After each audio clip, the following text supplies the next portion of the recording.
Queen Camilla was preparing for the most important comeback of her royal life. Then Princess Anne stopped it in its tracks. What began as a carefully planned return to public duties collapsed within days, not because of scandal, not because of health, but because of whispers surrounding an old letter belonging to Princess Diana. The timing was impossible to ignore, and the closer people looked, the clearer it became. This was never about a schedule. It was about a promise Anne had never broken. If you enjoy deeply researched royal documentaries like this, don't forget to subscribe. The next chapter may completely change how you see this story. What the public saw was one thing. What was actually happening inside the palace was something else entirely. Queen Camilla had been counting down the days. After months spent stepping back from the heaviest of her public commitments, she was finally ready to reclaim the role she had worked so hard to earn: a full, visible return to royal life. A calendar of engagements built to remind the country exactly why she mattered. Her team had spent weeks on it. Every appearance chosen with care, every detail arranged to project strength, warmth, continuity. This was supposed to be the moment Camilla stepped fully back into the light. Then, without warning, it stopped. Inside Buckingham Palace, a request arrived that nobody had anticipated.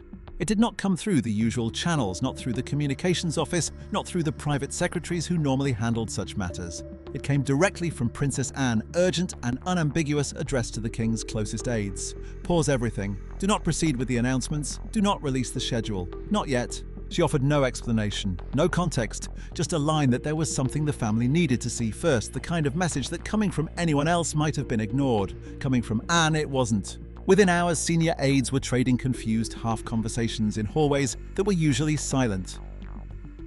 Nobody wanted to ask the obvious question out loud: what could possibly be significant enough to stop a plan that had already been approved, already scheduled, already promised to the public? The answer came that afternoon. Anne arrived at Clarence House carrying something small enough to fit inside a coat pocket. Those who saw her described her expression as unusually guarded, not angry, not emotional, resolute in a way that unsettled people who thought they knew her well. She asked for a private meeting, no witnesses, no notes. What she carried was an envelope, old, sealed with wax cracked along its edges. The handwriting on the front needed no introduction to anyone who had spent time around the family's archives from the 1990s, sloping deliberate, unmistakably Diana's. Nobody outside that room knew what the letter said, but its presence alone was enough to stop Camilla's comeback cold. The engagements vanished from the schedule. The press release, already drafted, already approved, never reached an editor's desk. Camilla was told only that the timing needed to be reconsidered. No explanation followed. Not that day, not for several days after. That was what made it unsettling. Camilla's comeback had been built deliberately, a moment engineered to signal renewal after a period of retreat, the kind of narrative a communications team spends months constructing. And just as it was ready to be unveiled, it had been stopped by the one royal least inclined toward interference of any kind. Whispers began that this was no coincidence, that whatever sat inside that envelope had been waiting years for exactly this moment, that Anne hadn't acted on impulse, she never did, but with the patience of someone who had been holding something back for a very long time. By evening, the mood at Clarence House had turned entirely. A week built around anticipation had become a week defined by one unexplained pause, one sealed envelope, one decision made by a woman who almost never inserted herself into anything like this. Camilla's team scrambled, reschedule, wait, don't ask why, uncertain of anything except that the ground beneath the comeback had shifted. Somewhere in the palace, that envelope sat on a desk, its contents known to exactly 2 people, contents about to determine far more than the timing of one royal return. But none of them yet understood how this had really begun. The news didn't travel through any official channel. It moved the way royal news always does, through late-night phone calls, careful phrasing conversations conducted as though someone might repeat them later. Camilla's first reaction, according to those who spoke with her, was confusion, then something closer to hurt. She had spent months rebuilding her public presence, accepting the quieter period with the kind of patience the role demanded. And now, just as she was ready to step forward again, the obstacle in her path wasn't her health, wasn't the press, it was family. She asked more than once what exactly Anne believed she had done wrong.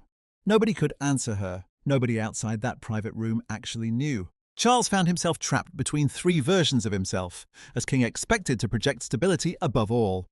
As a husband unable to ignore that his wife had been blindsided in a way that felt to those around her almost cruel in its timing. As a brother aware that Anne did not act like this, not once in more than 50 years of public life had she inserted herself into anything this personal, this potentially damaging. He went quiet. He didn't summon his sister. He didn't demand answers. He waited the way a man waits when some part of him already suspects what's coming and isn't ready to meet it yet. William said nothing. Not to aides, not in family discussions. Not to anyone willing to repeat it afterward. Some read the silence as simple discretion, a prince staying out of a dispute between his father, his stepmother, and his aunt.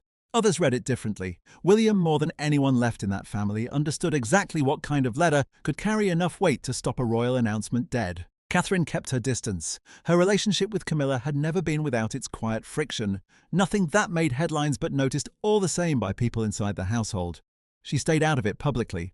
Privately, those close to her said she was watching more closely than she let on. Meanwhile, the practical fallout landed on the staff. Engagements rescheduled without drawing attention. Journalists told delicately that timelines had shifted. Statements crafted to say nothing while sounding like they said something. Underneath it all sat the harder thing to manage, a family built around presenting a united front, quietly coming apart at the seams. Camilla sidelined, Charles caught in the middle, William guarded, Catherine watching from a careful distance, and Anne, the one person who had set it all in motion, offering no one an explanation. She simply waited, as though she already knew that once the truth surfaced, no one would need to ask her why. But none of them yet understood how this had really begun. Weeks earlier, long before that sealed envelope ever reached Clarence's house, Princess Anne had spent a quiet afternoon at Gatcombe Park doing something she rarely gave herself time for, sorting through old family papers boxes she had never fully catalogued. It suited her. Anne had always been the one who preserved rather than discarded, more comfortable with order than sentiment. She worked through the boxes methodically. No ceremony, just another task to finish. Among the old correspondence and estate records, something stopped her. An envelope slightly yellowed, sealed with wax cracked by age. She recognized the handwriting before she'd even finished lifting it from the box, the way you recognize a voice after decades of silence. A letter from Princess Diana, written during a period Anne remembered in fragments, the mid-90s, when the family sat under enormous pressure, when every relationship inside the household seemed to be shifting beneath the weight of public scrutiny. She read it alone, no one else in the room. It wasn't a simple personal reflection. Diana had written about something she clearly felt strongly enough to put in ink, a fear about how her place in the family's story might one day be handled, how her memory might be shaped, softened, managed by an institution that would outlive her. Nobody but Anne knew the specifics, not in those first days, but those close to her noticed something shift in her afterward. She grew more guarded in conversation. She started asking quiet questions about upcoming palace plans, particularly anything involving Camilla's return to public life.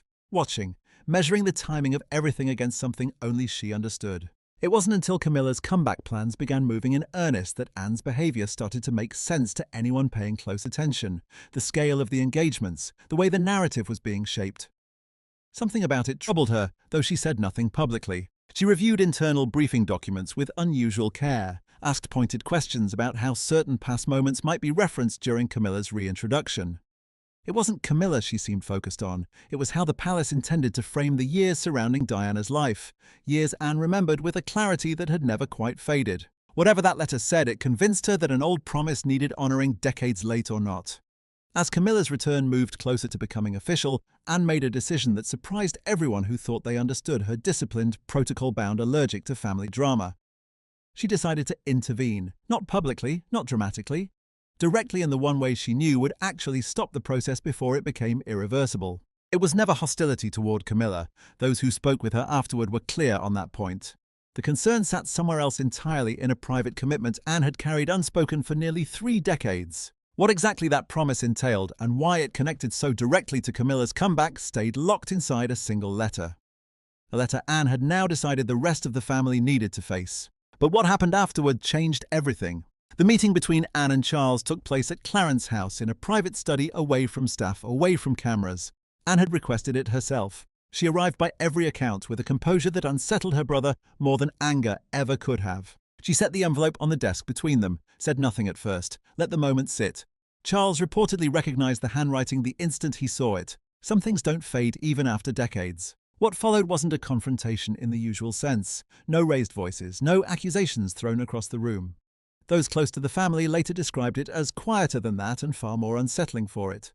Anne explained calmly what she had found among her late mother's records and what the letter revealed about a fear Diana had carried in her final years. Diana had written about a growing unease that as the institution moved forward, without her, her place in her son's story might be minimized, softened, rewritten into something more convenient. She never named names, she never accused anyone directly. She simply asked in her own words that someone make sure her memory wasn't quietly pushed aside. Anne told Charles she had made a private promise after Diana's death, one she had never spoken about, not publicly, not even within the family, to protect that memory, however quietly, for as long as she was able. Now, with Camilla's carefully built comeback approaching, Anne had grown concerned about how the surrounding narrative was taking shape. It was never about Camilla's right to reclaim her role. It was the framing the way certain retrospectives, certain planned appearances seemed to glide past the more painful chapters of the past. A version of royal history that felt to Anne uncomfortably convenient. Charles listened without interrupting. He didn't dismiss her. He also didn't agree to halt anything, not yet. He asked to read the letter in full. Anne let him, watched his expression as his eyes moved across words he likely never expected to see again. Whatever he read in that letter reached him. Those who saw him afterward described someone unusually withdrawn, more contemplative than frustrated. He didn't defend Camilla's team's plans outright. He didn't fully side with his sister either. He asked for time. Time to think. Time to figure out how to move forward without doing more damage to something that had already grown complicated. Before leaving, Anne made her position clear. She wasn't demanding the comeback be cancelled. She wanted assurance that whatever narrative accompanied it wouldn't come at the cost of a mother's memory that had, in her view, already been diminished too many times. It put Charles in an impossible spot. As king, he couldn't be seen bending to family pressure at his wife's expense. As a father, as a brother, he couldn't ignore a warning delivered in his first wife's own handwriting, carried to him by the one sibling who never involved herself in anything like this. The letter stayed on his desk, long after Anne had gone. Staff near his private office noticed him return to it more than once over the following days, reading certain lines again, as though searching for something he'd missed the first time. No resolution that afternoon, no final decision. But something had shifted, and it wasn't shifting back. A comeback that once looked like a straightforward reassertion of Camilla's public role was now tangled up with a decades-old promise, a fear Diana had quietly written down, and a king forced to weigh institutional loyalty against personal conscience. Yet the document waiting on Charles's desk told a very different story. Within days, a private family matter became a palace matter. Charles brought it to his most senior advisors, private secretaries, communications strategists, the small circle whose entire job is protecting the institution above any one person's preferences. Their reaction was measured and urgent. Nobody wanted to be seen dismissing Anne's concerns outright, not with anything connected to Diana's memory. At the same time, nobody wanted to be responsible for indefinitely stalling a comeback that had already been built, funded, and half promised to a waiting public. The conversations that followed weren't tense because of raised voices. They were tense because of calculated risk. How much of Anne's concern needed direct acknowledgement? How much could be managed quietly through small adjustments to language and timing? One faction argued for transparency, acknowledging in some careful form that the past required sensitivity without ever naming the letter or Anne directly. Another pushed for caution, postponed the whole thing until the family reached private consensus, whatever that cost in uncertainty. It stopped being a scheduling question almost overnight. It became a question of how the institution intended to handle its own history, how much of the past it was willing to face honestly, and how much it preferred buried. Archival specialists were quietly brought in, tasked with reviewing old statements and records connected to the years surrounding Diana's death, hunting for anything that might resurface under closer scrutiny. The real fear was never that this one letter would leak. It was what else might still be sitting in a family archive somewhere, waiting for its own moment. Camilla was told only the broad strokes of family matter, requiring careful handling.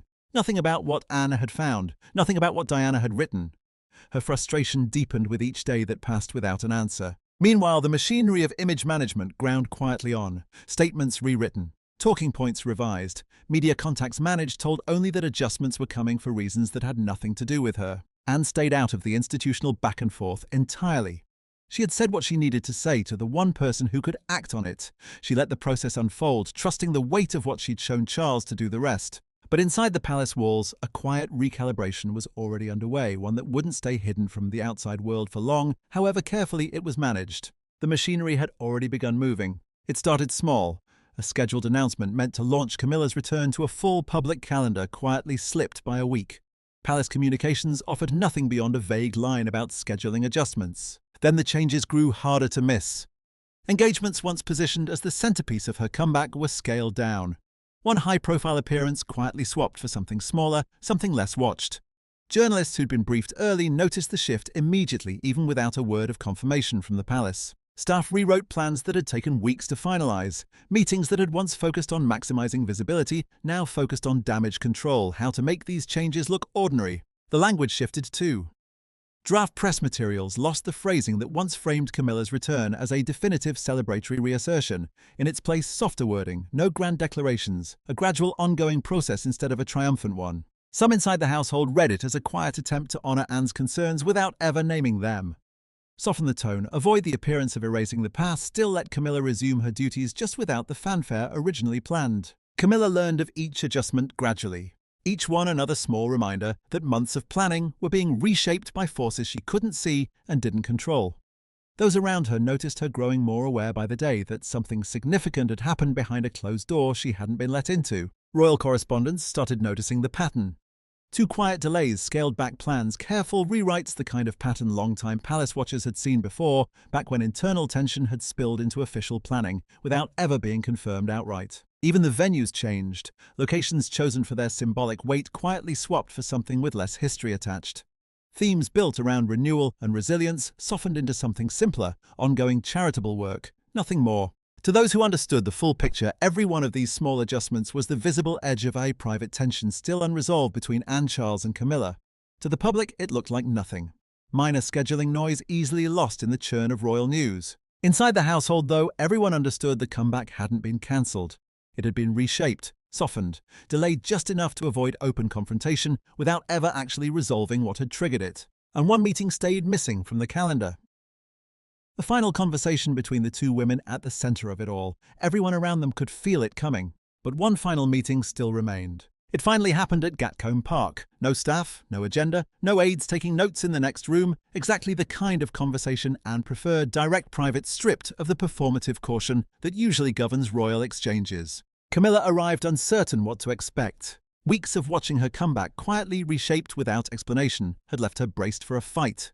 She walked in ready to defend herself, ready to ask directly why she'd been made to feel like an obstacle in her own return. Anne didn't open with a confrontation. She started by acknowledging how difficult the past weeks must have been, Camilla caught in the middle of something she hadn't created and couldn't influence. Not quite an apology.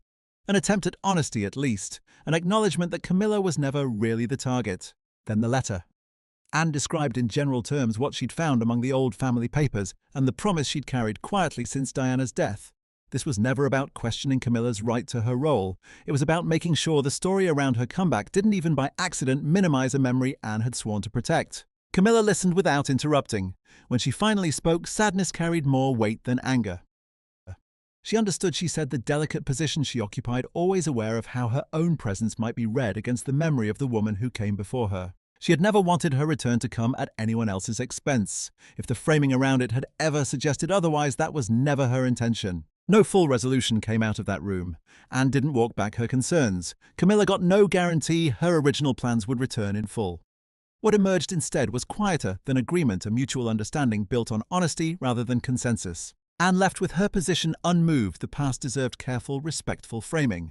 Camilla left with a clearer picture of why her comeback had changed, even though the practical outcome stayed the same. Neither woman won, neither claimed vindication. What did shift was something harder to measure. The tension of the previous weeks softened into something closer to cautious respect. Camilla privately expressed something like gratitude that Anne had chosen honesty over a public standoff, sparing her the far worse alternative of a family rift playing out in headlines. Anne in turn reportedly told a close confidant that hurting Camilla had never been the point, only keeping a promise made decades earlier from quietly slipping away. The institutional decisions stayed exactly as they were. Softened messaging, scaled-back engagements, a more careful tone, none of it reversed. But something had changed anyway, something that didn't show up on a public schedule. Those closest to the family called it a shift from confrontation to coexistence, not a fix for what had already happened, but enough to keep it from becoming something worse. Only later would the rest of the family discover what had really been said. It didn't take long. Delays, scaled-back plans, carefully rewritten statements. Royal correspondents, well practiced in reading between palace lines, began stitching together their own version of events, no official confirmation required. The first major report came from a well-connected royal columnist, noting the sudden softening of language around Camilla's return and speculating openly about internal disagreement. The piece stopped short of naming Anne. It didn't need to. Tension among senior royals did the work instead. Once it published, the story moved fast. Other outlets built on it. Some pointed to downplayed health concerns, others to internal disputes over public relations strategy. A smaller group, the ones who actually understood how rarely Anne intervened in anything, suggested something more personal, more historically rooted. Social media did the rest. Clips of Camilla's newly subdued appearances got placed beside the grander plans leaked months earlier. Was the palace managing her image downward on purpose? And if so, why? Public opinion split fast and predictably. Some defended Camilla outright. She'd earned a full, confident return, and any family interference was unfair to her. Others sided with what they believed Anne represented, a quiet guardian standing watch over Diana's memory, unwilling to let the past get smoothed over for anyone's convenience. Royal historians turned up on television, drawing comparisons to earlier moments when family tension had shaped public royal decisions without ever being officially acknowledged. Panels debated the ethics of it, managing a queen consort's image around a predecessor's memory. Necessary sensitivity, some argued, an unfair burden, others countered. International outlets picked it up too, folding it into a bigger conversation about how modern monarchies balance evolving roles against complicated inheritances. Inside the palace, communications staff were stuck. Confirming or denying either one risked feeding the story further, so they said almost nothing, reaffirming in the vaguest terms possible general support for Camilla's charitable work. Camilla found the speculation genuinely uncomfortable. None of it, the memory, the legacy, the comparisons, was ever what she'd set out to invite.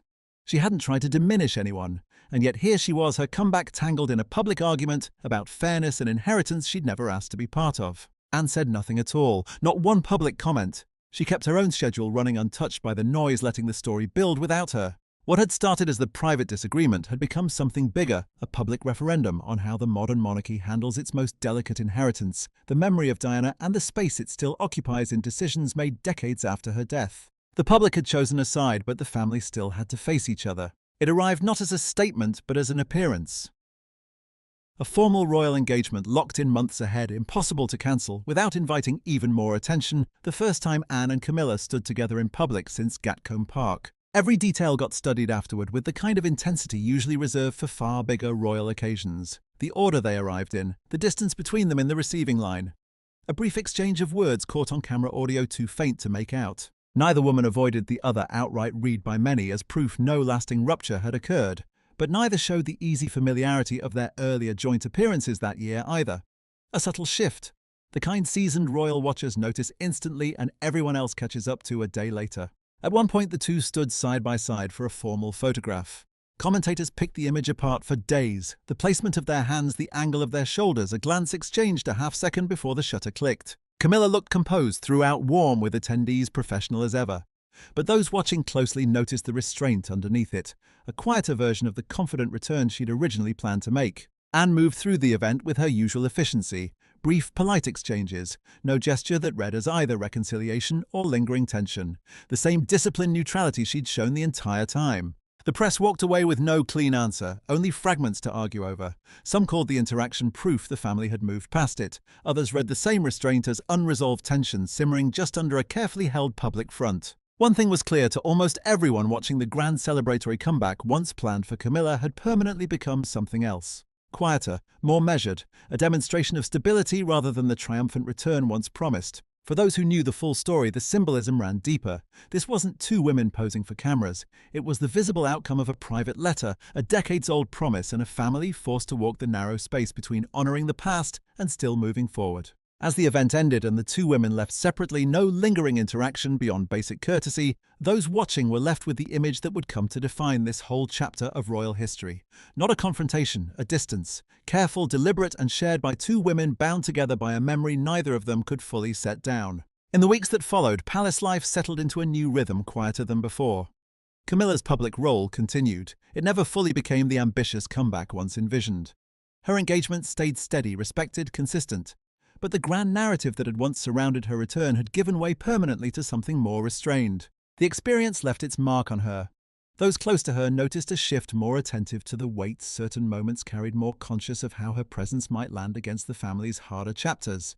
She didn't withdraw, she didn't voice resentment toward Anne. She simply absorbed the lesson and moved forward, never once acknowledging out loud why. Charles stayed private about the whole episode. He never addressed the letter publicly. Never the delays. Never the speculation that briefly consumed royal commentary. But those closest to him noticed something new in how he approached decisions touching the family's history: more caution, more consultation, less willingness to let anything involving Diana's legacy move forward without real thought behind it. William's silence held even after the story faded from the headlines. He never commented on what passed between his aunt and his stepmother, holding the same careful neutrality from start to finish. But those who knew him well believed the episode confirmed something he'd understood privately for years: that his mother's memory remained a quiet, powerful force inside that family, capable of shaping decisions decades after her death, even absent, even silent. Catherine, who'd kept her distance the whole way through, reportedly grew a little closer to Camilla in the aftermath, an unexpected solidarity born out of navigating the same complicated family current. Their relationship never lost its underlying tension entirely, but it softened, just enough. And Anne, true to form, never spoke about any of it publicly. No recognition sought, no confirmation of what the letter actually said. She went back to her usual demanding schedule, the same disciplined presence she'd carried her whole royal life. For those who understood what she'd quietly done, the silence afterward fit perfectly. A promise kept not through declaration, but through decades of simply not letting go. The letter itself never surfaced publicly. As far as anyone outside that small circle knew, it went back into hiding, its contents known only to the handful of people who'd read it during those tense weeks. Whether it would ever resurface or whether some future generation of the family might find it themselves, one day stayed an open question nobody involved seemed eager to answer. What the whole episode revealed in the end wasn't a story of winners and losers. It was a quiet demonstration of how much the past still shapes the present inside a modern monarchy. Diana, gone for decades, remained a presence capable of altering the course of royal decisions, her memory guarded in her own quiet way by the one family member who had promised all those years ago never to let it be forgotten. Camilla's comeback, more subdued than planned, still succeeded on its own terms, defined not by grand declarations, but by quiet persistence. Anne's intervention, never publicly explained, accomplished exactly what she'd intended, not the erasure of Camilla's place in the family, but the preservation of a promise carried in silence for nearly 30 years. And somewhere inside Gatcombe Park, an old envelope, its wax seal long since broken, went back into the drawer where it had waited for decades. Its purpose fulfilled, its message delivered. A quiet reminder that even after all this time, some promises are never truly forgotten.